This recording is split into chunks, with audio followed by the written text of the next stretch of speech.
এসে গেছেন, তাই বাইরে কেন আমি নাই কেন, আসুন অন্তর্মহলের ভিতরে প্রবেশ করুন। ভিতরে প্রবেশ করছে দোস্ত। তো এই যে বাকি 7-8টা দেখা যায় যে আপনার বন্ধু নাকি কই মিয়া কাউকে 7টা আমার পুরা সুবহানাল্লাহ আর ধরে কোন সুবহানাল্লাহ কই আপনি পুরা মাশাআল্লাহ আল্লাহ তো অনেক পুরা দিয়েছে কয়জন কয় 16 জন 10টা ছেলে 6টা মাইয়া। তো দোস্ত আমার কত জিজ্ঞাসা তোমার কি কয় আমি বুড়া খালি বিয়ে করছি দোস্ত, আমি তেমন কোনো ছেলে মেয়ে পাই নাই, আল্লাহর নিয়ামত, আল্লাহ আমার একটা সন্তান দিছে, তাও কিন্তু ছেলে নাই, কিন্তু কন্যা সন্তান সুবহানাল্লাহ। তাই নাকি একটা ছেলে পাও নাই? কয় দোস্ত ছেলে আমার দরকার কি, আমার কন্যা এমন একটা রূপবতী গুণবতী, প্রতি সোমবারে আমার কন্যার চেহারার কপাল থেকে নূর বের হয় সুবহানাল্লাহ। কয় তাই নাকি দোস্ত কি শুনাইলা? কয় আমার কন্যা এমন একটা কন্যা যার উপর আল্লাহ তাআলা এমন রাজি, আমার কন্যার দিকে কোনো বকারে যুবক যদি কোনো ধরে তাকায় তার চোখের শাখার পড়ে যায়, এই চোখের চুক্কু দৃষ্টি চলে যায়, সে অন্ধ হয়ে যায়। আমার মেয়েটার নাম রাখছি চুপচাপ করে আমেনা। সুবহানাল্লাহ। মেয়েটার নাম হলো আমেনা। নবীর দাদা আব্দুল মুত্তালিব কয় দোস্ত যখন বলে দিছো আমেনা, আমি আর তোমার ছাড়ছি না, তুমি আমারই কও তোমার মায়ের আমার কোন আব্দুল্লাহ দিবানি। যেরকম সুবহানাল্লাহ। কয় দোস্ত তোমার সাতগুলার চেহারা স্যাম্পল দেখে মনে হয় তোমার মাই বাকি গুলাটা কেমন হইতে পারে, এই কাজের মধ্যে তোমার সাথে কোনো কম্প্রোমাইজ করা যাবে না, এমনি তুমি আমি বন্ধু আছি, মেহমানদারি চলবে সব ঠিক, কিন্তু আমার মায়া নিয়ে কথা বলা না। কয় দোস্ত তুমি তোমার মায়া না দিলে আমি কিন্তু তোমার ছাড়বো না। সুবহানাল্লাহ বলে না। আব্দুল মুত্তালিব কয় ইয়া দোস্ত আমি তোমার ঘরে মেহমান হিসেবে আসলাম, তোমার কন্যার যেই প্রশংসা শুনলাম, দোস্ত তোমার কন্যাকে আমার বেটা আব্দুল্লাহর জন্য দেয়া লাগবে। নবীজির দাদা যখন এই কথা বললেন, আব্দুল ওয়াহাব জহুরি কয় না না দোস্ত দিতে পারবো না। কয় দোস্ত তুমি যদি না দাও তোমার মেহমানদারি আমি গ্রহণ করলাম না, আমি চলে যাচ্ছি। না রে দোস্ত যাইয়েন না, একটু থাকেন। তাই আপনার কন্যা আমেনারে গিয়ে কোন মক্কার প্রেসিডেন্ট আব্দুল মুত্তালিব আপনার ঘরে, আমি একটু আমেনার নূরানি চেহারা কানা দেখতে চাই। আমার বাবা আব্দুল ওয়াহাব জহুরি কয় আমার মেয়ে তো কারোর সাথে দেখা করে না। দোস্ত রে আমি আব্দুল মুত্তালিব বললাম তোমার কন্যা আমেনা যদি আমার নাম শুনে যদি আমাকে দেখা দিতে না আসে, আমি আব্দুল মুত্তালিবকে বলা লাগবে না, আমি নিজ দায়িত্বে তোমার এখান থেকে চলে যাব। আল্লাহু আকবার। বাবা আব্দুল ওয়াহাব জহুরি গিয়া কয় মা আমেনা কেমন আছো গো মা? আমেনা বলতেছে আব্বারে একটু আগে তো জিজ্ঞেস করে গিয়েছিলেন, আবারও জিজ্ঞাসা, আর আমাদের আব্বারা মায়া করে ডাক দেয় এই তুই কই রে, যেমন ঘরের দরজা জানালা সব আগুন ধরে গেছে। নবীজি না জান আব্দুল ওয়াহাব জহুরি কন্যাকে ডাকে মা কেমন আছো? আব্বু ভালো আছি। কিছু বলার যদি তাকে বাবা বলেন মারে তুমি তো কারো সামনে দেখা দেওয়ার জন্য যাও না, আজকে এমন একটা মানুষ আসছে তোমাকে দেখার জন্য না গিয়ে পারবা না। সুবহানাল্লাহ। আব্বা জান মানুষটার নাম কি? ইনি হলো মক্কার আল্লাহর ঘর বাইতুল্লাহ শরীফের মতো যার নাম হলো আব্দুল মুত্তালিব। হযরত আমেনা দেখতে পেয়ে পড়ে আল্লাহ কসম দিয়ে কই ও আব্বা আমি ওনার সামনে না গিয়ে থাকবো না।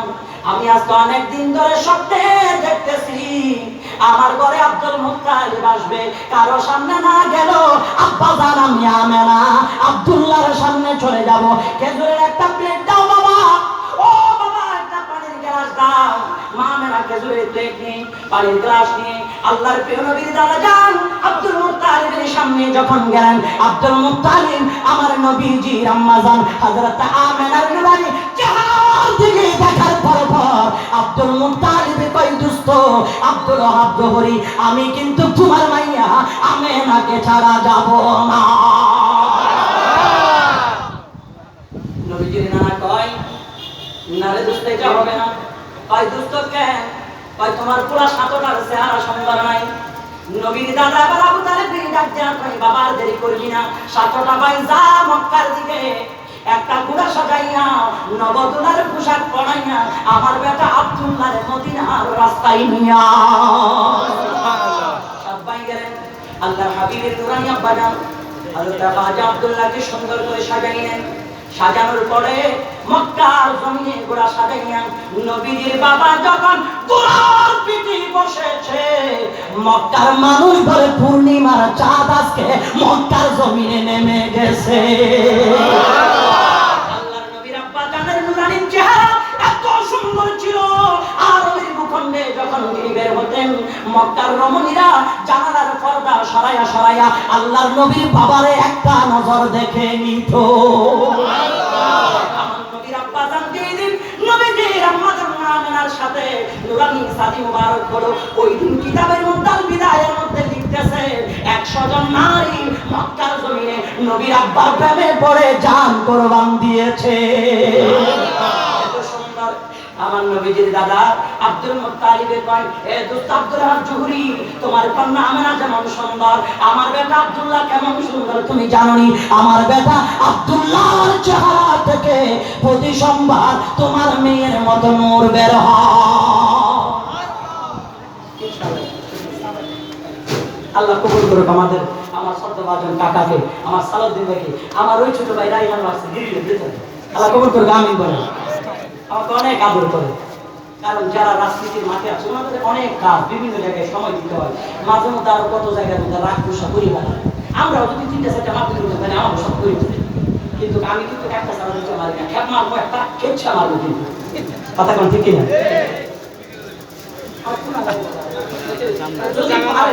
ওখানে ভিতরে কিন্তু কয়েকটা চেয়ার আছে, যদি একবার আরামে বসতে চাইলে ফ্যানের বাতাস আছে মনে হয়, ভিতরে বইয়া পড়েন, ভিতরে বইয়া পড়েন, ওখানে জায়গা আছে। আল্লাহ কবুল করুক, আমিন আমিন।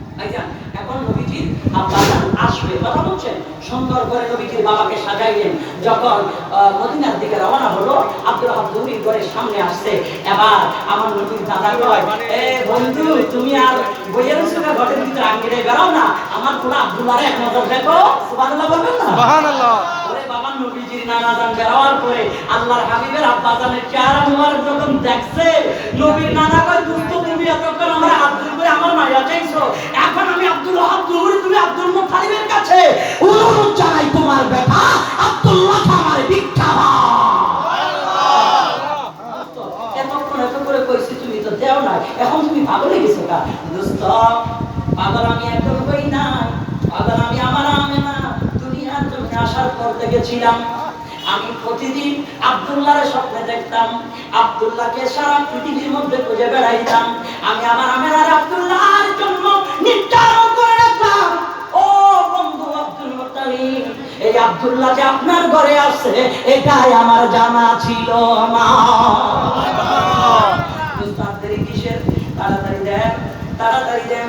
আল্লাহর হাবিবের মা, আল্লাহর হাবিবের নুরানি আব্বা জান দুজনের সাদি মুবারক হয়ে গেল। আমার বাজান আল্লাহর নবী যখন মা আমেনার নুরানি গর্ভের ভিতরে যখন 5 মাস 5 দিন ছিলেন, আল্লাহর নবীর বাবা হযরত খাজা আব্দুল্লাহ দুনিয়ার জমিন থেকে জাহিরি পর্দা করলেন। আল্লাহর নবীর দাদা জান আব্দুল মুত্তালিব অর্ধেক সম্পদ আমার নূরের নবীর নামে লিখে দিল। নবী আমার গরিব না ধনী? আওয়াজ এখন গরিব না ধনী? নাস্তিক বেঈমান বলগার এই কমিউনিস্টের বাচ্চারা আমার নবীকে বলেন নবী টাকার নবী। না না, গোটা দুনিয়ার সম্পদ আমার নবীর কদম মোবারকে, ঠিক কি না? দুনিয়ার সম্পদ আমার নবীর কদম মোবারকে। হ্যাঁ বন্ধু, এবার দেখা গেল আল্লাহর হাবিব 6 বছর বয়সে আল্লাহর হাবিবের আম্মা জান হযরত আমেনা দুনিয়ার জমিন থেকে জাহিরি পর্দা করে ফেললেন। মা আমেনা যখন পর্দা করলো, এই কথা শোনার পরে আমার বাজান, আমার নবীর নানা জান, আমার নবীর নানা জান সমস্ত সম্পদ মা আমেনার সম্পদ সহ আমার নূরের নবীর নামে লিখে দিয়েছেন। তাইলে আবার বলুন, নানার সম্পদ পাইলো, দাদার সম্পদ পাইলো, নিজের বিবি হযরত মা খাদিজাতুল কুবরা রাদিয়াল্লাহু তাআলা আনহা উনার সম্পদ পাইলো। এত সম্পদ আমার নবীর কাছে ছিল। আরবের ভূখণ্ডে আমার নবীর পরিবারের মতো ধনী পরিবার ছিল না। কথা বলেন ছিল? আওয়াজ বলেন না দাদু ভাই, ছিল। আজকে সেই নবীর বিরুদ্ধে, সেই নবীর বিরুদ্ধে বলার সুযোগ পাইবে ইমানেরা একমাত্র আমাদের জুব্বা পরা বেশধারী কিছু ভাইরা নিজের ব্যক্তিগত স্বার্থের জন্য আল্লাহর হাবিবের বিরুদ্ধে বলতে যায়। আমার ভাইরা জশ্নে জুলুসের বিরুদ্ধে বলে যায়, মিলাদুল জামের বিরুদ্ধে বলতে যায়। বন্ধু, মতাদর্শের জন্য মতবিরোধ হয়, তুমি মিলাদ কেমন না করো, কোনো আপত্তি নাই। আমার মহাপ্রভু আমি বললাম, এটার দ্বারা রাসূলুল্লাহর শানে এত বড় প্রভাব তোমার পক্ষে দেওয়া সম্ভব না। তুমি একজন মুসলমান, তুমি একজন আলেম, তুমি বুখারী মুসলিম পড়েছো, তোমার জবানে যদি আল্লাহর হাবিবের বিরুদ্ধে বিরুদ্ধে ভাবে কথা বলো, কাল কিয়ামতের ময়দানে খোদার কসম আমার নবীর সামনে তোমার চেহারা দেখাইতে পারবা না। এই নবী রাহমাতুল লিল আলামিন আল্লাহর জমিনে মানবতা প্রতিষ্ঠা করার জন্য, মানুষকে হেদায়েতের বাণী পৌঁছিয়ে দেওয়ার জন্য আমার নূরের নবী নিজের জান কুরবানি দিয়েছে উম্মতকে সঠিক রাস্তা দেখানোর জন্য। আমার রাসূল তায়েফের ময়দানে পাথর খেয়েছে, আমার রাসূলকে কত কষ্ট দিয়েছে, এরপর মদিনার নবী সম্পদের পেছনে দৌড়াই নাই, আমার নবী গুনাহগার উম্মতের জন্য পাগল ছিল। আজকে তারা বলে বিদায় নাস্তিকরা বলার সুযোগ পেয়েছে, কথা কোন ঠিক কিনা? দাদু ভাই বলেন না ঠিক কিনা? যদি তারা না বলতো তাইলে নাস্তিকরা বলতে পারতো না। আমি বলবো বাংলাদেশের মাননীয় প্রধানমন্ত্রীর কাছে, ও মানব কন্যা বঙ্গবন্ধু শেখ মুজিবুর রহমানের কন্যা, আমার বাংলাদেশের প্রধানমন্ত্রী, এই প্রতিটা নাস্তিকদেরকে বাংলার জনগণের সামনে রাজপথে এনে তাদেরকে দর্শনকারীদের মতো মৃত্যুদণ্ড দেওয়া হোক। একজনকে যখন মৃত্যুদণ্ড দেওয়া হবে আর কোন বেঈমান ইসলাম ধর্মের বিরুদ্ধে কথা বলার সুযোগ পাবে না। মুসলমান বেশি আসে নাই, ইসলাম ধর্ম বেশি আসে নাই, আরএসবিএস কতিয়ান সব ঠিক আছে পূর্ব থেকে। আমার বাজান অন্য ধর্মকে আমি কাটু করি নাই, যেই ধর্মের বিরুদ্ধে আজকে এইভাবে বলা শুরু করেছে ওই ধর্ম না হলে আল্লাহর জমিনে কোনো শান্তি আসতো না। কথা বলেন না ঠিক কিনা? আজকে কিভাবে নবীর বিরুদ্ধে কথা বলা হয়? আমার প্যারা রাসূল সাল্লাল্লাহু আলাইহি ওয়াসাল্লাম উম্মতের এত দরদ ছিল, উম্মতের এত মায়া ছিল, উম্মতের এত পাগল ছিল, আমার নবী নিজে না খাইয়া উম্মতকে খাওয়াইতো। আমার নবী উম্মতের জন্য তো দিওয়ানা পাগল করা ছিল। নবীর দরবারে কোন হাদিয়া আসলেন, আল্লাহর রাসূল আয়েশাকে বলতো, আয়েশা রে এই হাদিয়াগুলো আমার ঘরে, আমি রাহমাতুল লিল আলামিন নবীর দরবারে নবীর মধ্যে আমার গরীব সাহাবীরা ক্ষুধার যন্ত্রণায় মারা যায়, ও আয়েশা তাড়াতাড়ি খাবারগুলি আমার গরীব সাহাবীদের জন্য পাঠাইয়া দাও। আল্লাহ নবী কার জন্য কেঁদেছেন? মা বারবার মুখে দুধ পান করতেছে। আমার বন্ধু বড় দুঃখের ইতিহাস। আজকে দেখা যায় আম্মাজান হালেমা আমার বাজান যখন হজ কাফেলার মধ্যে আছেন আমি নিজেই মালিক। আমার বন্ধুগণ তাইয়ের মধ্যে যেখানে আল্লাহর রাসূল গিয়ে মা হালেমার বুকের দুধ পান করেছিল, নবীদের ওই স্মৃতি বিজড়িত স্থান মা হালেমার ওই কর্ণায় বেগে চুরমার করে দিয়েছে। এই বছর গিয়ে দেখলাম আমার বন্ধু শুধু তা নয়, রাহমাতুল লিল আলামিন নবী যেই মা আমেনার নারী গর্ভে এসেছিলেন, যেটাকে বর্তমান লাইব্রেরি বানিয়েছেন মওলুদুন নবী সাল্লাল্লাহু আলাইহি ওয়াসাল্লাম। ও বন্ধু, ওই নবীর ঘরের জানালা কাঠের জানালা, জানালা অর্ধেক আছে অর্ধেক নাই, ভেঙে ভেঙে পড়ে যাচ্ছে। কত বড় দুঃখের বিষয়! আমার বাংলাদেশে কোন সরকার প্রধান অবদান যদি পূর্বে রেখে যায়, তার স্মৃতি বিজড়িত জায়গাগুলি স্মরণ করে লিখে রাখেন, কিন্তু আমার নবী না বলে আরবের জমিন আরব হতো না। আমার বন্ধু সৌদি প্রিন্স বাদশা যারা, তাদের হারামের পাশে তাদের রেস্টের জায়গা বান্দারির মধ্যে মার্বেল টাইলস লাগানো আছে, কিন্তু রাহমাতুল লিল আলামিন নবীর ঘরের দরজা কাঠের জানালা ভেঙে ভেঙে পড়ে যাচ্ছে। এরা তো এমন বেয়াদব কেন করবে? ইমানদার যদি জানতে চাই কেন করবে, তার উত্তর আল্লাহর নবী ওই নজরের জন্য দোয়া করে নাই। ওই নজর হলো বর্তমানে সৌদি আর রাজধানী রিয়াদ। এজন্য পুরো বেঈমান সৌদি সরকার মারা গেলে জান্নাতুল বাকি শরীফ, জান্নাতুল মাল্লা শরীফে দাফন করা যায় না, কারণ তারা বেঈমান। তারা কি বেঈমান? তাদের কবর রিয়াদে, তাকেও রিয়াদে, কিন্তু দেখেন কত বিশাল বিশাল রাজপ্রাসাদ। দুনিয়ার যুদ্ধ একদম জয় রাজা হওয়ার পরে কত আইন শৃঙ্খলা বাহিনীর প্রোটেকশন তোমাকে দেওয়া হয়, প্রোটোকল দেওয়া হয়, কত রাজনীতি করা হয়। আমার বন্ধুরে এইবারে যখন গেলাম আপনাদের ফটিকছড়ির একজন আল্লাহওয়ালা বড় রাসূল প্রেমিক, ওই রিয়াদের মধ্যে বড় ফল ব্যবসায়ী, তার সাথে ভালো সম্পর্ক, একজন শেখ পরিবার রাজ পরিবারের সাথে সম্পর্ক। আমাকে 17ই রমজান বদর দিবস যেই দিন ছিল, ওই দিন আমাকে তার ঘরের মধ্যে ইফতারের দাওয়াত করে বন্ধুর মাধ্যমে নিয়ে গেছে। আমি কমসে প্রায় 13টা গেট পার হইয়া তার ঘরে ঢোকা লাগছে। এবার যদি দুনিয়ার তুমকা মার্কা একটা রাজ পরিবারের আওলাদের ঘরে যদি 13টা যদি গেট হয়, তাইলে রাহমাতুল লিল আলামিন দুজাহানের বাদশাহ কত গেট হওয়া দরকার আপনারাই বলে। সুবহানাল্লাহ। আমার নবীর জানালা ভেঙে ভেঙে পড়ে যাচ্ছে। প্রথম যে জানালা ডান পাশে, নবীজির মওলুদুন নবীর সামনাসামনি হয়ে যখন ডান পাশ খেয়াল করবেন, প্রথম জানালার অর্ধেক ভেঙে পড়ে গেছে। কিন্তু আমার নবীর জানালা সংস্কার করে না। আমার নবীর উম্মত উম্মত বলে পানা হয়ে গেছে।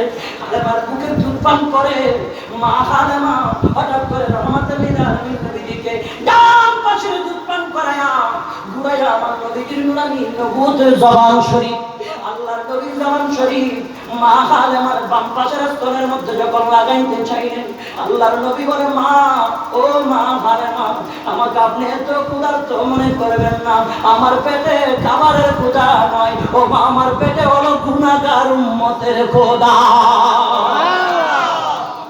মা হালেমা ডাক দিয়ে কই, বাবা রাজ পরিবারের সন্তান, ও বাবা মক্কার প্রেসিডেন্টের নাতি আপনি, বাজানো আমার বুকের দুধ পান করে বুঝি জবানে দিদা দিদা লাগে, পেটের ভিতরে বুঝি ব্যথা শুরু হয়ে গেল। আব্বা দিলে তুমি যদি হয় আমার মাফ করে দিবেন। ও বাবা কেন দুধ পান করেন না? আমার নবী নবুয়তের জবান শরীফ খুলে দিয়ে কয়, মা ও মা হালেমা, সব মায়ের ঘরে সন্তান আসে করে কান্দে দুধ দিলে বন্ধ হয়ে যায়। মা গো মা, আমি রহমাতুল লিল আলামিনকে আপনি অন্য মায়ের ছেলের মতো ছেলে মনে করবেন না। আমারে আমি আসছি আমার গুনাহগার উম্মতকে বাঁচাইতে। ও বাবা বাঁচাইবেন, তবে মুখের দুধ কানা পান করো রে বাবা। আমার নবী কয়, মা আমি তো এক পাশের দুধ পান করছি রে মা, আপনার ঘরে যে আমার একটা দুধ ভাই আছে যার নাম আব্দুল্লাহ, মা গো আমি যদি দুই পাশের দুধ যদি পান করে ফেলি রে মা, আমার দুধ ভাই আব্দুল্লাহ কি খাবে? আমি এক পাশের তা খাইলাম, আর এক পাশের স্তনের দুধ আমার দুধ ভাই আব্দুল্লাহর জন্য রেখে দিলাম। আল্লাহর নবী দুনিয়ার জমিনে তাশরীফ করার পর রহমাতুল লিল আলামিন নবী আম্মা জান আয়েশার কামরার ভিতরে নুরানি পর্দা শরীফের পূর্বে পর্যন্ত আমার নবী একটা বারের জন্য দৌলতের চিন্তা করে নাই। আমার নবী সেকেন্ডে সেকেন্ডে গুনাহগার উম্মতের মায়ায় কেঁদেছিল। এই নবী নিজের প্রেম করে নাই।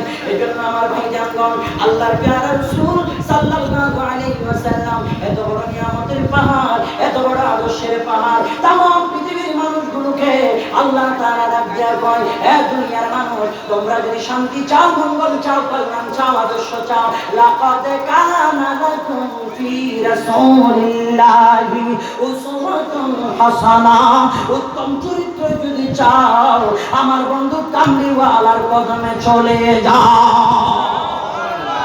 আর জোরে কান্না সুবহানাল্লাহ। নবীর কাছে গেলে আদর্শ পাওয়া যায় কি যায় না? আওয়াজ বলুন না, যায় কি যায় না? আমার বন্ধু, আমার দেশে দেখা যায় আমার পাওয়ার আছে, আমি একজনকে কতল করে ফেললাম, এরপরে তার পাওয়ার বেড়ে গেল, আমার পাওয়ার কমে গেল, তার পুষ্টি এসে আমাদের শেষ করে ফেললো। আল্লাহর নবী যেদিন মক্কা বিজয় করে, ওই দিন আমার নবী ডাক দিয়ে দিয়ে বলো, রে সাহাবীরা, কোন বেঈমান কোন মুসলিমদের ঘরের দরজার মধ্যে আঘাত করিও না, কোন কাফেরদের উপর আঘাত করবা না। আরবের ভূখণ্ডে মক্কার জমিনে যেদিন মক্কা বিজয় হয়, ওই দিন মক্কার কাফেররা ডাক দিয়ে দিয়ে বলে, আমরা মনে করেছিলাম মুহাম্মদ আমাদেরকে শেষ করে দিবে, আসলে আমরা ভুল করেছিলাম, আমাদের দেবদেবী আমাদেরকে ভুল পথে নিয়ে গেছে, সত্যের বাণী নিয়ে মুহাম্মদের আগমন হয়েছে। নবীজির কি নুরানি চরিত্র ছিলেন, আল্লাহর নবীর কি নুরানি আদর্শ ছিলেন। মা আতাকুর রাসূলু ফাহুযুহু ওয়া মা নাহাকুম আনহু ফাতাহু। হে দুনিয়ার মানুষ, আমার নবী জানি এসেছে তোমরা তা গ্রহণ করো, আল্লাহর হাবিব যেটা করে নাই তোমরা মন গড়া কাজগুলো করিও না।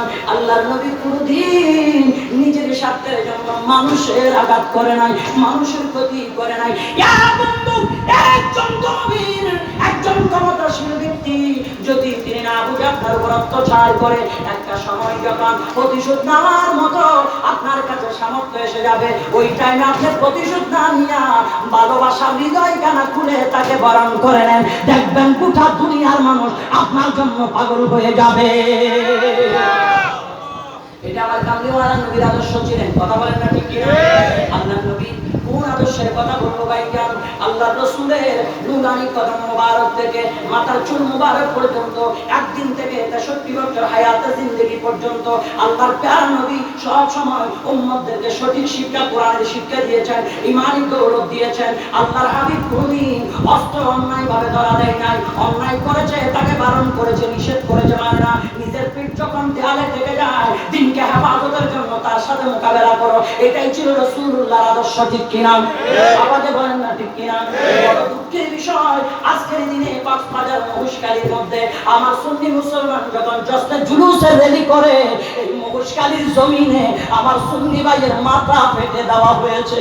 বন্ধুরে, আমরা তো কোনো অন্যায় করি নাই, ভালো লাগে না ঘরের ভিতরে বসে থাকো, আর একজন নবী প্রেমিকের মাথা ফাটাও, কাল কিয়ামতের ময়দানে নবীজির সামনে কেমনে চেহারা দেখাইবা?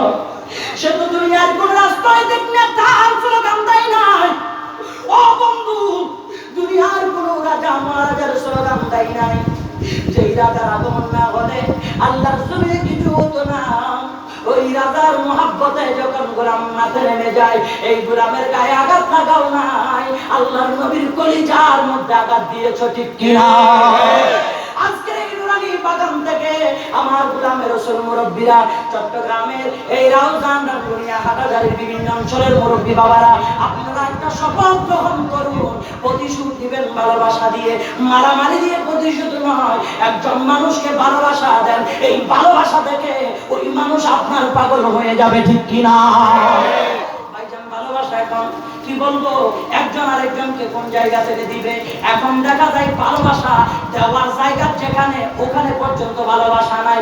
নিজের মা বাবার প্রতি দেখায় না, দুনিয়ার মানুষের প্রতি প্রত্যেকে দেখাবে।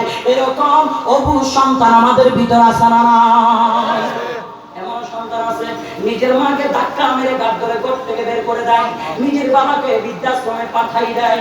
বন্ধু, এই 12 রবিউল আউয়াল শরীফের চাঁদের সোমবার শুভ সাদেকের সময় আল্লাহর প্যারা নবী এসে গোটা পৃথিবীর মানুষকে আম্মা জান আব্বা জান জান্নাতের টুকরা বলে ঘোষণা দিয়েছেন।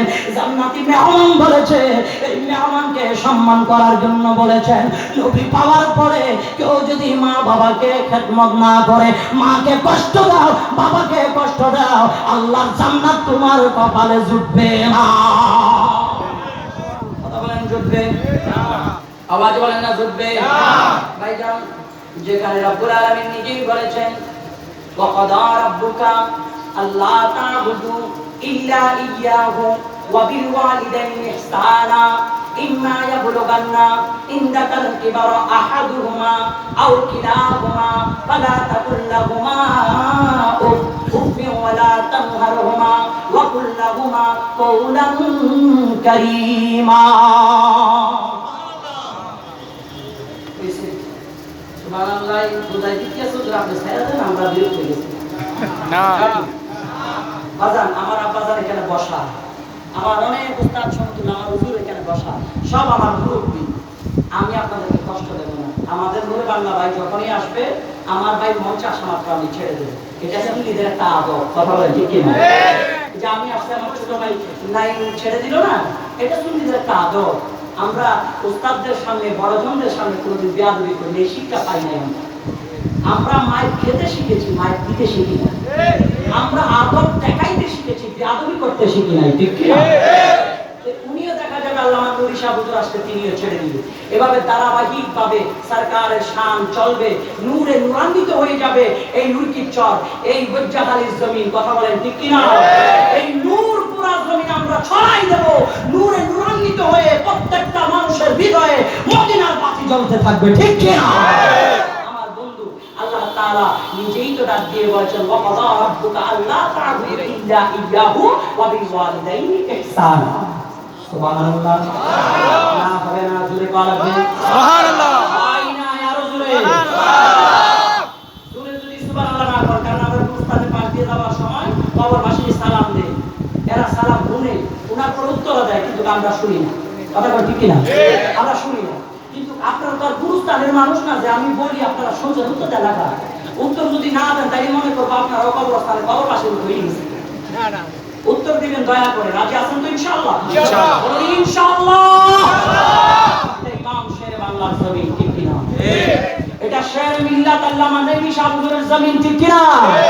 এটা হুজুর ইমাম হাশিমির জমিন ঠিক কিনা? এটা রাহমাতুল্লাহ নকশবন্দি নূর সাফা নাইমি বদরুল করিম মন্দাগিরি হযরত হাফেজ বদরুর রহমান মুহাজির মক্কি হযরত আশরাফ শাহ আবু শাহ জমিন ঠিক না বেঠে? এই জমিনের মানুষ যদি মন মারা হয় তাইলে কামই বেকেন্দ্রে কথা জোরে জোরে কওয়া লাগবে। রাজি আছেন? বুঝতে পারবেন তো ইনশাআল্লাহ? আর যদি নাই মাতই নাই যদি কথা কই তাইলে আমি মনে করব আপনারা আমার উপর বেজার গেছেন কি আমি আব্বার কোনো আবাদন আপনি তো আবরণ আমি যেতাম না। অবস্থা আমি যাই বলি তখন আর পারতাম না। কারণ সবচেয়ে বেশি আমার কথার উত্তর দেওয়া লাগবে, কারণ আমি এলাম আপনারা পুরা। বাকি যারা এরা হলে আপনার আব্বার বয়স, আমি এলাম ফুলার বয়স, তো ফুলা আবদার করে চাইলে বাপরে দেয় আমার কথা ঠিকই। আমি ফুলা হিসাবে আমার তো বেশি আদর করা লাগবো। এরা রাজও করতো না, এরা তো নিজেরাই আমরা রাজ করবো, এরা তো বুড়া মানুষ। ঠিক নেই? আল্লাহুম্মা সাল্লি আলা সাইয়্যিদিনা মুহাম্মদ ওয়া আলা আলি সাইয়্যিদিনা মাওলানা মুহাম্মদ। পাই রইলেন প্রাণের নবীজি আমাদেরকে চাহিয়া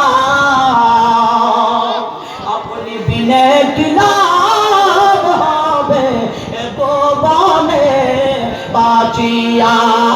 আল্লাহুম্মা সাল্লি আলা সাইয়্যিদিনা মাওলানা মুহাম্মদ ওয়া আলা আলি সাইয়্যিদিনা মাওলানা মুহাম্মদ। নারে তাকবীর, নারে রিসালাত, নারে গাউসিয়া।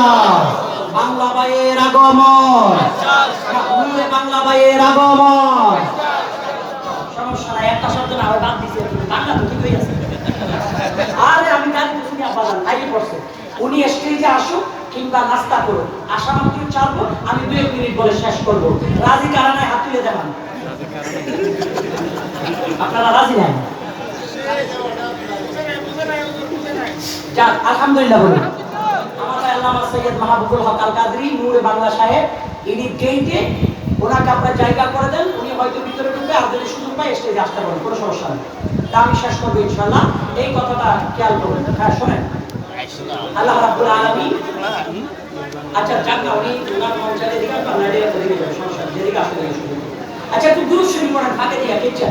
আল্লাহুম্মা সাল্লি আলা সাইয়্যিদিনা মাওলানা মুহাম্মদ ওয়া আলা আলি সাইয়্যিদিনা মাওলানা মুহাম্মদ। ইচ্ছে করলে প্রাণের নবী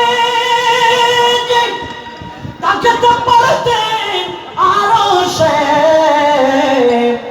উম্মতের হিমায়ায় নবীজি এখনো আছেন মদিনাতে। আল্লাহুম্মা সাল্লি আলা সাইয়্যিদিনা মাওলানা মুহাম্মদ ওয়া আলা আলি সাইয়্যিদিনা মাওলানা মুহাম্মদ। কি বলিব মুরাদা নূর নবীজি শানমান, যেদিকে তাকাই সেদিকে দেখি কমলিওয়ালার গুণগান। আল্লাহুম্মা সাল্লি আলা সাইয়্যিদিনা মাওলানা মুহাম্মদ ওয়া আলা আলি সাইয়্যিদিনা মাওলানা মুহাম্মদ। এই রব্বুজি শোনো, রব্বুল আলামিন ঘোষণা দিলেন, ইয়া পৃথিবীর মানুষ, আমি আল্লাহ ব্যতীত কারো ইবাদত করিও না, আমি রব্বুল আলামিনের ইবাদত করবা। আল্লাহর ইবাদত করব, আল্লাহকে সিজদা করব, আর কোন জায়গায় সিজদা করা যাবে না। যদিও আমাদের দেশের অনেক মানুষ বলে আমরা মাজারে গিয়া সিজদা করি না, আমরা সিজদা করি একমাত্র আল্লাহ রাব্বুল আলামিনের দরবারে, ঠিক কি না? আমরা মাজারে গিয়া সালাম করি, চুম্বন খাই, চুম্বন আর সিজদা এক জায়গায় নাই মুসলমান। আল্লাহ বলে বান্দা আমি ব্যতীত কারো ইবাদত করিও না। আরে বান্দা শোনো শোনো, তোমাদের কাছে আমি রব্বুল আলামিন বলে দেই, এ বান্দারা আমি আল্লাহ রাসূলের পরে তোমাদের কাছে সবচেয়ে অনারেবল সম্মানজনক ব্যক্তি কারা জানোনি? সেটা হলো তোমার জনম দুঃখিনী মা বাবা। আল্লাহ রাসূলের পরে সম্মানের উপযোগী কে? মা বাবা। আওয়াজে কোন? মা বাবা। আর জোরে বলেন কে? আল্লাহ রাসূলের পরে হলো মা বাবা। আউলিয়া ইকরামের স্থান হলো মা বাবার পরে। কথা বলেন ঠিক কি না? আগে মাকে সম্মান, আগে বাবাকে সম্মান। আল্লাহ আল্লাহ তার হাবিব সাল্লাল্লাহু আলাইহি সাল্লামের পরে এই মা বাবাকে সম্মান করার পরে হক্কানি রব্বানি একজন আল্লাহর ওলি পীরানের তরিকতের দামান করো, সবক আদায় করো, আল্লাহর ওলির জিয়ারত করো। আগে কিন্তু তোমার মা বাবার খেদমত। ঠিক না বেটি? ও গান বলে ভুল দিছি, এই আসে না? হ্যাঁ তোমার তো লোহা গান, আমি তোমার কাছে নিয়ে এসেছি। আসে না? আল্লাহ তুমি তো কারণ তুমি শ্বাস আল্লাহ আপনি জন্য শিখি। আমার বন্ধুরা শোনেন, মা বাবা কত বড় নিয়ামত। মার চেয়ে দরদি, বাবার চেয়ে দরদি আল্লাহ রাসূলের পর আর কেউ নাই। কথা বুঝেন নাই মনে হয়? মনোযোগ আমার দিকে নাই। আমার কথা শোনেন না, আমার দিকে তাকান না। তাও তো নাই। এটা আমার কথা শোনার এই কথা, যখন আওয়াজ দিবে মা বাবার চেয়ে বড় দরদি আল্লাহ রাসূলের পরে কেউ আছে? আছে? আলহামদুলিল্লাহ, এই তো করছে মনে কিছু খাইছে। আর খাওয়ান লাগবে না, খাইলে কিন্তু বাস করা যাইবে না। আমি এক টাকার বিদায় আমি আমার কথা আর একটা পাইছি, অনেক মর্তব করে দিল্লে দিল্লে দাওয়াত দিচ্ছে, দাওয়াত পাই না। সুন্নিদের দাওয়াতের অভাব নাই, কথা কোন ঠিক কিনা? নবীর প্রেমে পাগল হয়ে যাবে, দাওয়াত শুরু দিচ্ছেন যে ফেলতেই থাকবে। ঠিক আছে ঠিক?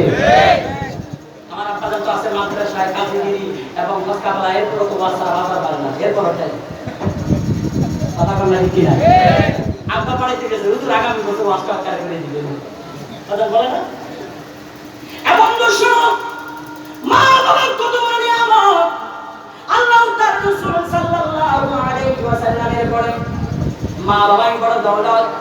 আল্লাহ ডাক দিয়ে কয় বান্দারে, বৃদ্ধ বয়সে যদি মাকে পাও, বাবাকে যদি পাও, ভাগ্য ভালো, মা বাবা দুইজনকে পেয়েছো। খবরদার বান্দা, মা বাবার সাথে এমন কোনো কথা বলা যাবে না, এমন কোন আচরণ মা বাবার সাথে করা যাবে না। যদি সন্তানের ধিক্কারজনক কথাগুলি শুনে মার পরিযায় যেন ব্যথা না পায়, মা যেন জবানে দুঃখ পেয়ে শব্দটা যেন বাহির না করে, মার সাথে সুন্দর কথা বলা লাগবে। আমার দেশে দেখা যায় এখন বউয়ের সাথে মিঠা মিঠা কথা কয়, মার সাথে তার দাসীর মতো কথা কয়। তুমি যদি মারা যাও, আমার বন্ধু সোশ্যাল মিডিয়ায় ফেসবুকে দেখবেন এমন এমন ঘটনা দেখা যায়। কিছুদিন আগে দেখলাম এক ছেলের ব্রেইনে সমস্যা হয়ে গেল, দেশের বাহিরে ছিল, টাকা পাঠাইতো স্ত্রীর জন্য, ছেলে মেয়ের জন্য, সবাই খুশি। দেশে আসার পরে ওই লোক যখন ব্রেইনের সমস্যা হয়ে পাগল হয়ে গেল, মস্তিষ্ক বিকৃত হয়ে গেল, আর স্ত্রী তাকে না, কটা দিন পরে দেখা গেল ওই প্রাণের স্বামীকে ছেড়ে দিয়ে স্ত্রী চলে গেল। কিন্তু দেখা গেল বন্ধু, ওই জনম দুঃখিনী দরদি মা পাগল পুরাদার লইয়া মানুষের কাছে গিয়া গিয়া হাত বাড়ায়। সব স্ত্রী তো তেমন না। এরপর বলি বন্ধু, দুনিয়ার সব যদি তোমাকে ফেলে চলে যায়, আদরের বাবার মা কোনদিন ছেলে মেয়ে ফেলে চলে যায় না। এই মা কত বড় নিয়ামত। বন্ধু, গত কিছুদিন আগে শরীয়তপুরের একটি জাহাজ ঢাকা থেকে ছেড়ে শরীয়তপুর যাবে, এমন টাইমে এক যুবক ছেলে মার জন্য শাড়ি কাপড় নিলেন, আদরের বোনের জন্য শাড়ি কাপড় 3 পিস নিলেন। ভাই বোন ভাইয়ের কাছে বোন বড় আদরের হয়, ঠিক কিনা? সব কাপড়গুলো কেনাকাটা করে ঈদের আগে সন্তান বাড়ি যাবে, মাকে কাপড় পরাইবে। এমন টাইমে দেখা যায় ওই চকুর সাগরের মাঝপথে গিয়ে টর্নেডো শুরু হয়ে গেল। হঠাৎ করে দেখা যায় লঞ্চের মধ্যে পানি ঢোকা শুরু করলো। ছেলে দরদি মারে ফোন দিয়া কয়, মা ও মা, টাকা দোকানে চাকরি করে, কাপড়ের দোকানে চাকরি করে, মা কোনদিন দামি জামা পরি নাই রে মা, তোমার জন্য শাড়ি কাপড় নিছি, আমার বোনের জন্য ত্রিপিস নিছি রে মা। ও মা, এই কাপড় নিয়ে বুঝি তোমার কাছে আমি পৌঁছাইতে পারবো না। মা ডাক দিয়া কই, জাদু রে, ও জাদু কি হলো আমার ক, জাদু তোর কি হলো আমার ক। এই কথা বলার পরে ছেলে কয়, ও মা, লঞ্চের মধ্যে পানি ঢুকে গেছে রে মা, একটু একটু ডুবা শুরু হলো, উপরে হয়েছে শুরু হয়ে গেল রে মা, আমি ইঞ্জিন ঘরের ভিতর আছি মা, আমি মনে হয় তোমার কাছে আর যাইতে পারবো না জামা লইয়া। মা ডাক দিয়া কই, জাদু আমার বল তুই কোন জায়গা, সমুদ্রের কোন প্রান্তে বললে আমি মা আর শরীয়তপুরে থাকবো না। ও বাবা, আমার বল, 7 সমুদ্র 13 নদী পাড়ি দিতে হলো আমি চলে যাব। আব্বু তুই আমার ছেড়ে কই যাবি, আমি মা তো দূরে ছাড়া থাকবো না। মা লাফ দিতে চাই, ছেলে ডাক দিয়া কই, মা রে, যদি পারো কষ্ট দিয়ে আমার মাফ করে দিও। ও মা, বহু দূরে আমার জান চলে যাবে রে মা, আমারে পাইবা না রে মা, পাইবা না। এই ছেলে কাগজের একটা চিঠি লিখেছে, বাড়ি কই, ঠিকানা কি, মার নাম বাপের নাম কি। 4-5 দিন পরে যখন লঞ্চখানা পাইলো ডুবুরি যাও, একটার পর একটা লাশ নিয়ে যায়। আর এই পাগলা ছেলেটার লাশ পাইছে, শরীরের মধ্যে হাড্ডি ছাড়া মাংস বিকৃত হয়ে গেল, ওই শরীর কানা পচন করে গেল। আমার বাজান, যারা লাশের পাশে আসবে তারাও আসে না, লাশ ধরে না। ঠিকানা অনুযায়ী ওই সিটি পড়ে যখন ঠিকানা পাইল, মারে খবর দিল। দয়াল বান্দার দরদি মা, সন্তান 5 দিনের পোষা লাশ দিকে তাকাই নাই, দুর্গন্ধে পাশে যাওয়া যায় না। আমার দরদি মা বাবা কই বলে বুকে জড়াই ধরেছে। আমার দরদি মা ডাকতে কই, বাবা ঢাকা রাজধানী থেকে শাড়ি কাপড় আনলি আমারে পড়াইতে, আমি শাড়ি কাপড় পরার আগে আজকে আমার সাদা শাড়ি পরে বাবা আমাদের ছেড়ে তুই চলে যাচ্ছিস রে বাবা। আমার দরদি মা পচা লাশ জড়াই ধরে ধরে কান্দে। পৃথিবীর বুকে পচা গন্ধের জ্বালায় কোনো মানুষ লাশের পাশে যায় না। আর যিনি সমস্ত গন্ধগুলো ছেড়ে দিয়া ও আমার জাদুমণি কই কই লাফাইয়া পড়ে, এটার নাম হলো জনম দুঃখিনী মা।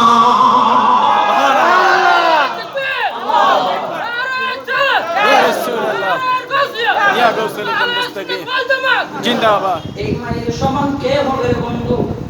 বন্ধু, এই মায়ের সমান কে হবে? মার পেটে ছিলেন, মার পেটে যখন নাড়াচাড়া হয় আম্মা জান কত ব্যথা পায়। খাবারের প্লেট হাতে নিল, ভালো তরকারি ঘরে রান্না করলো, ভাতের লোকমা হাতে নিয়েছে, মুখে দিবে এমন টাইমে আমার দরদি মা সন্তান পেটের ভিতরে নাড়াচাড়া করার কারণে ব্যথা পায়। আমার আম্মা জানের হাত থেকে ভাতের লোকমা পড়ে যায়। যদি কোনো মামা তাকে ডাকতে কয় মানে খাও না খা, ও বোন খাবার বুঝি আমার পেটে যাবে না, আমার বাচ্চা মনে হয় পেটে কষ্ট পাচ্ছে। আমি তোদের কাছে একটা কথা বলে যাই, আমি বান্দারি পাগল মা যদি দুনিয়ার থেকে চলে যায়, আমার ছেলেটারে কোনোদিন তোরা কষ্ট দিস না, আমার ছেলেটারে কোনোদিন কষ্ট দিস না। আমার দরদি মা দেখা যায় সন্তান সন্তান করে বেহুশ হয়ে যায়। অনেক সময় দেখা যায় বসন্তরা বৃষ্টি হচ্ছে বন্ধু, ঘরের চাল নাই, ছিদ্র হয়ে গেছে, বৃষ্টির জন্য ঘুমানো যায় না, একটা চকিও নাই ভালো করে ঘুমাবে। পাঁচ সাত জায়গা নাই ভালো করে পা টেনে ঘুমাবে। আমার অনেক দরদি মা দেখা যায় ছোট্ট বাচ্চারে বুকে লইয়া, আমার দরদি মা বৃষ্টির সময় সারাটা রাত একটা জায়গায় দাঁড়াইয়া দাঁড়াইয়া টপ করে পানি পড়তেছে শরীরের উপর। এই সন্তানের বুকের মধ্যে এমন ভাবে জড়াই ধরছে, সন্তানের শরীরে এক ফোঁটা পানি গায়ে লাগতে দেয় না। সামনে আসতেছে শীত, শীতের সময় যখন সন্তানেরা প্রস্রাব করে, যখন কাঁটাগুলো ভিজিয়ে ফেলে দেওয়ার কোনো কালি শুকনা থাকে না, আমার দরদি মা শেষ পর্যন্ত শাড়ির আঁচলখানা দিয়া সন্তানের বুকের মধ্যে জড়াই ধরে। বন্ধু, ঘর থেকে বের হওয়ার সময় মার একবার বলে আসো, মা আমি বের হচ্ছি, মা তুমি আমার জন্য দোয়া করিও।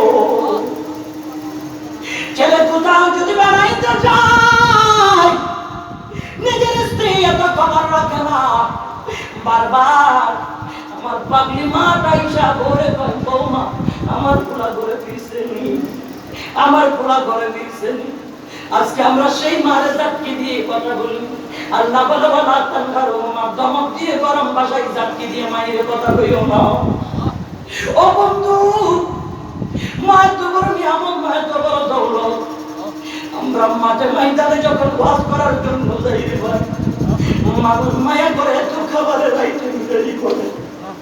এই বাড়িতে যখন মাহফিল করার জন্য আসি, খাবারের আইটেম দেখলে পাগল হয়ে যায়। ভালো একটা দেশি মুরগের মাংস মুখে যায় না, আমি মাহফিলে প্রত্যেকদিন খাই। আমার দরদি মা ভালো কোনো খাবার মুখে দিতে পারি না, যাওয়ার সময় আমার মায়ের কথা মনে পড়ে যায়। আমার বাবা 18 বছর ধরে দুনিয়ার জমিন থেকে চলে গেলেন, আমি আমার মায়ের চেহারাটা দেখলে বাবার বেদনা আমি ভুলে যাই। মাহফিল থেকে যখন ঘরে যাই, আমার মা কতক্ষণ গরম পানি দিবে, আমার মা কতক্ষণ আমার জন্য খাবার রেডি করবে। জাদু রে, ও জাদু বহু কষ্ট করে আসলে রে জাদু হয় পারি না। সব সময় মায়ের পাশে থেকে মায়ের খেদমত করতে, দেশে বিদেশে দৌড়াইতে দৌড়াইতে সময় চলে যায়। আপনারা তো বড় ভাগ্যবান, সকাল বিকাল মার চারা দেখো, যতবার দেখো ততবার মনে করবা আল্লাহ জান্নাতের টুকরা তোমার চোখে পড়েছে। এই মায়ের কপালে চুমু লাগাও, মার কদমের মধ্যে চুমু লাগাও। যার কাছে মা নাই সে জানে মা কত বড় নিয়ামত। ভাইজান, কবরস্থানের পাশাপাশি কবরস্থান আছে। ঈদের দিন দামি জামা আমি পড়ি, আমার মা আমাকে ভালো মিষ্টি পোলাও জর্দা বিরিয়ানি খাওয়ায়। এ বাইরে এত খাবার আমার আপনারা জানেন। মারহাবা বলুন না, মারহাবা। নারে নারে তাকবীর, নারে রিসালাত, নারে গাউসিয়া, আহলে সুন্নাত ওয়াল জামাত, নারে তাকবীর, নারে রিসালাত, নারে গাউসিয়া। রাব্বুল্লাহ আমার ভাইজান মাওলানা আল্লামা মাহমুদ হক নূরে বাংলা কাজী সাহেব। মারহাবা বলুন না, মারহাবা। আর একটু চাওয়াজ বলুন না, মারহাবা। আমার ভাই আসছে, আমি এখন বাজে 10:50, আমি আর 5টা মিনিট এরপরে শেষ করবো ইনশাআল্লাহ।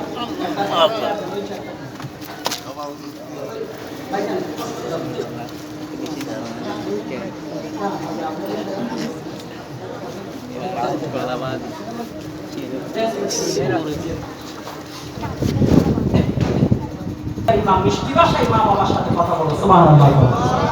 মা বাবার সাথে আমরা অশুভ আচরণ করব না, ধিক্কারজনক কথা মা বাবাকে বলবো না, মা বাবার সাথে মিষ্টি কথা বলবো, সুন্দর আচরণ দেব, সদা সর্বদা মায়ের দোয়া নেওয়ার চেষ্টা করব। সবচেয়ে বড় গৌসুল আজম, সবচেয়ে বড় পীর, সবচেয়ে বড় মুর্শিদ আল্লাহ রাসূলের পরে হলো মা বাবা, ঠিক কি না?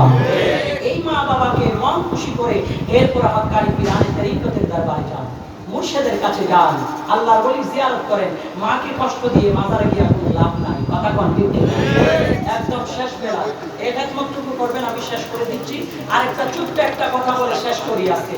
এই কথাগুলি আমাদের বলা বেশি উচিত বিধায় আমরা বলতেছি। এটা হলো কি জানেন, আমরা ইদানিং দেখতে পাচ্ছি আমরা আউলিয়া ইকরামের দরবারে জিয়ারত করতে যাই, কথা কোন ঠিক কিনা? ঠিক। জিয়ারত করতে যাই, কিন্তু আমাদের মা বোনেরা জিয়ারত করতে যায় বেপরদা অবস্থায়। জিয়ারত করা ফরজ নয়, পর্দা করা ফরজ, ঠিক কিনা? ঠিক। আপনি জিয়ারত করতে যাবেন এমন ভাবে পর্দা করতে হবে আপনার শরীরের কোনো অংশ যেন বুঝতে না পারে আপনি যুবতী না বৃদ্ধ, কথা বলেন না ঠিক কিনা? সুতরাং যারা বাবা আছেন, বড় ভাই আছেন, স্বামী আছেন, আপনার স্ত্রীকে, আপনার কন্যাকে, আপনার বোনকে আপনি কন্ট্রোল করবেন। আমরা বড় বড় আল্লাহর ওলিদের দরবারে যাই, মেয়েরা দেখা যায় পেজ বেরো দেখিয়ে, চেহারা দেখিয়ে, শরীরের বিভিন্ন অঙ্গ ভঙ্গ দেখা যায়, এগুলো সওয়াবের চেয়ে গজব আনবেন। ওয়াকারনা ফি বুয়ুতিকুন্না ওয়ালা তাবাররাজনা তাবাররুজাল জাহিলিয়াতিল আওলা। জাহিলি যুগের নারীদের মতো চলিও না, পর্দা করো, স্বামীর খেদমত করো। আল্লাহ আমার মা বোনদেরকে পর্দার সহিত চলাফেরা করার তৌফিক দান করুন, আমিন।